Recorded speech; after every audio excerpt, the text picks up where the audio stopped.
Hi, it's Boyd Neal, and this is Seneca College SMD 102, and this will be the last video I record for this course. This one, as promised, is going to focus on the social web and activism.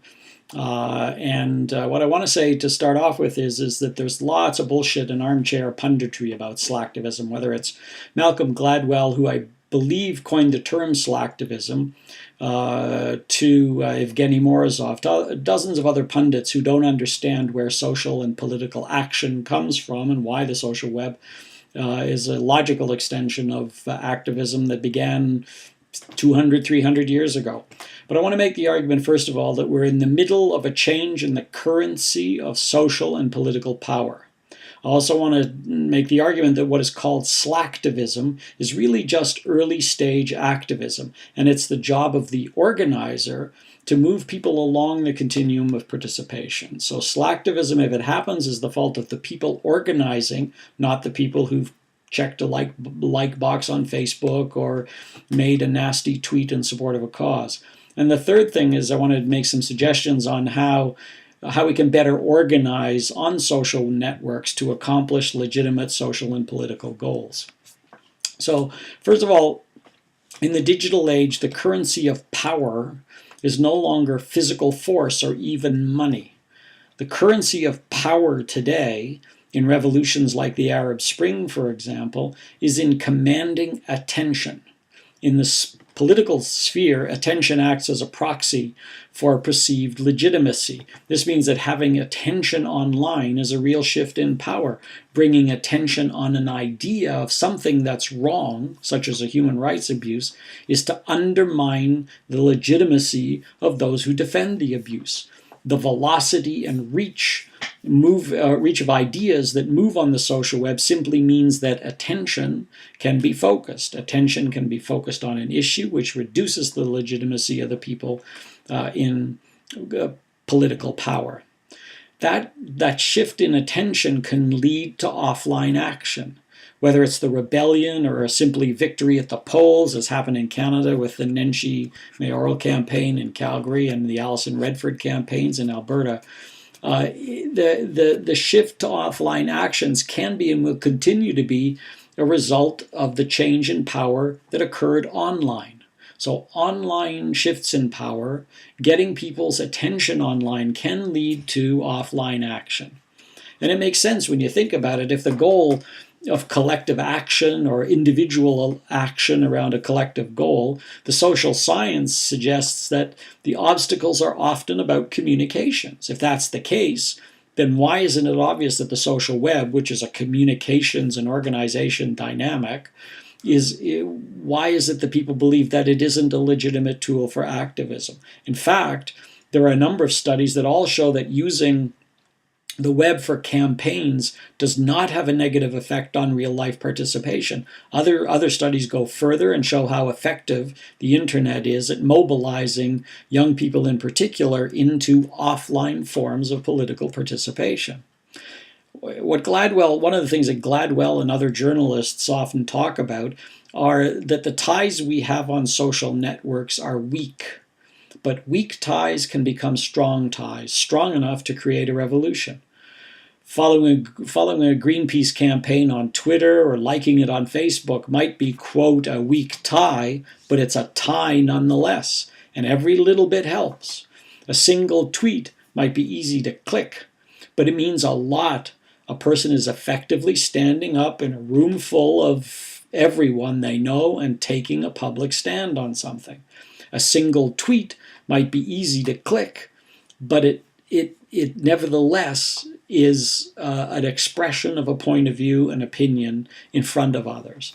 With one click, the target, the media, and all their friends see it. Contrast that with a traditional clipboard or email petition where the only people who know you signed it are the people the petition gatherer shows it to.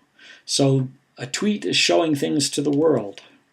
Moving people to social action. Now I want to talk a little about slacktivism more specifically. Moving people to social action, to acting, is non-linear, messy, and fraught with challenges, but it can begin anywhere.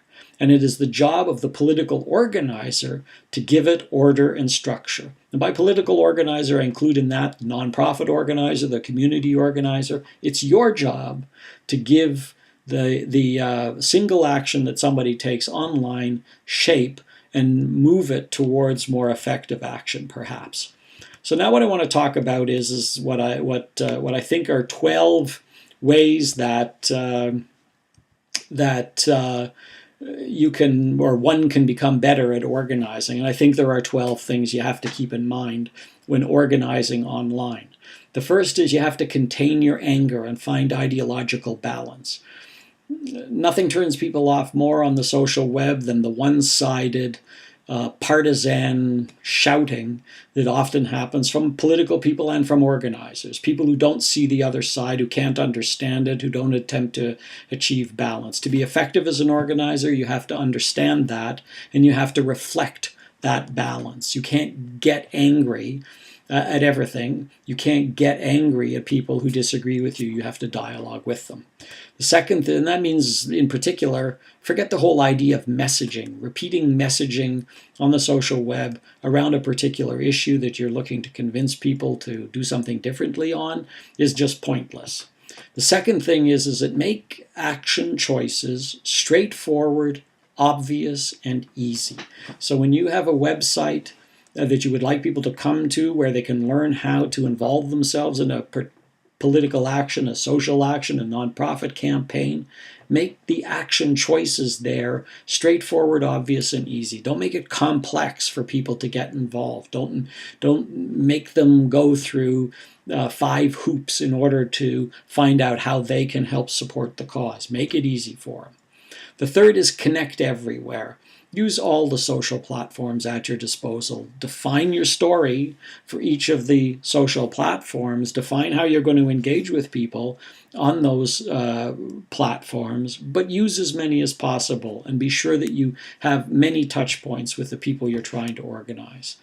The fourth is use social tools to organize groups.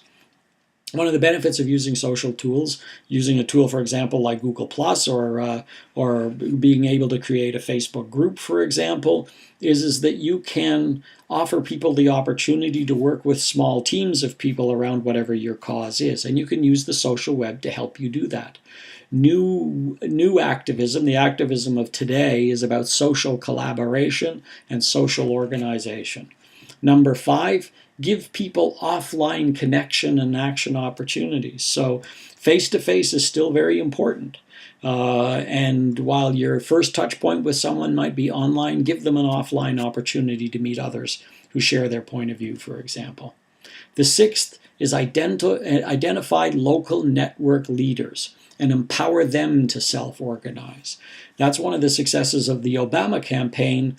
It wasn't so much that no messages were blasted out, but the Obama campaign has done so well, both in 2008 and 2012, was it allowed people to organize for them. It gave people the power to go out into their communities and organize telephone banks and events and things like that. So give people allow people to lead action in their own community. Don't feel as if you have to control it all. The seventh organizing principle is personalize the relationship. The extent to which you can use social platforms to get people to talk about themselves is the extent to which they'll feel closer to you on those platforms. Finally, I got 4 more to go. The 8th thing is facilitate peer-to-peer opportunities. So don't feel that the leader has to always be there online. Find ways to facilitate interaction between people on the social platform. Close to 2/3 of young Canadians, probably, I apologize, 83% of young Canadians in particular, say they value being able to easily share content with others. In other words, it's not just that you're creating content for them, you have to create content that they will want to share to their friends. So create content that is naturally shareable and have that be the centerpiece of your campaign program. The 9th is provide incentives for offline action. It's still very important to encourage people to move from online to offline.